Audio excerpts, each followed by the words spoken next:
आखाडा बाळापूर येथील बीज गुणन केंद्रात कार्यालयात काम करीत बसलेल्या कृषी पर्यवेक्षकाचा शस्त्राने भुसकून खून झाल्याची घटना दिनांक 14 रोजी घडली आहे। घटनास्थळी आखाडा बाळापूर पोलिसांसह कृषी विभागाचे वरिष्ठ अधिकारी दाखल झाले आहेत। राजेश शिवाजी कोल्हाळ राहणार कोंडवाडा तालुका सेनगाव असं खून झालेल्या कृषी पर्यवेक्षकाचं नाव आहे।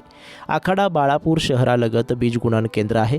या ठिकाणी राजेश कोल्हाळ हे पर्यवेक्षक म्हणून काम करतात। काल सकाळी कोल्हाळ नेहमीप्रमाणे कामकाजासाठी आले होते। गुणन केंद्राच्या परिसरात असलेल्या कृषी विभागाच्या शेतातच मशागतीचं काम सुरू होतं। यावेळी काही मजूर कामावर होते। दरम्यान दुपारी 1 वाजण्याच्या सुमारास कर्मचारी त्यांच्या कार्यालयात गेल्यानंतर कोल्हाळ हे रक्तबंबाळ अवस्थेत असल्याचं दिसून आलं।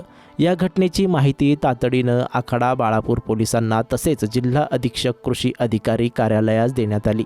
त्यानुसार पोलीस उपाधीक्षक संदीप पान शेळके, सहाय्यक पोलीस निरीक्षक सुनील गोपिनवार, उपनिरीक्षक शिवाजी बोंडले, जमादार राजीव जाधव, शिवाजी पवार यांच्या पथकानं घटनास्थळी धाव घेतली। उपविभागीय कृषी अधिकारी भालचंद्र वाघ यांनी घटनास्थळी धाव घेतली। पोलिसांनी कार्यालयात जाऊन पाहणी केली असता त्या ठिकाणी खुर्चीमध्ये कोल्हाळ यांचा मृतदेह आढळून आला। त्यांच्या पोटावर शस्त्राचे वार असल्याचे दिसून आलं असून मोठ्या प्रमाणावर रक्तस्राव झाल्याचं दिसून आलं। पोलिसांनी तातडीनं श्वान पथकाला पाचारण केलं। याशिवाय त्या ठिकाणी काम करणाऱ्या कर्मचाऱ्यांकडून माहिती घेतली जात आहे। या खुनाचं नेमकं कारण अद्यापही स्पष्ट झालेलं नाही।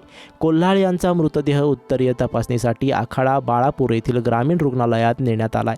दरम्यान कोल्हाळ हे 2014 पूर्वी कृषी पर्यवेक्षक म्हणून विदर्भात रुजू झाले होते।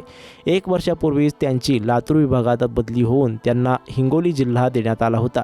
तर 6 महिन्यांपासून ते आखाडा बाळापूर येथील बीज गुणन केंद्रात काम पाहत असल्याचं कृषी विभागाच्या सूत्रांनी सांगितलं।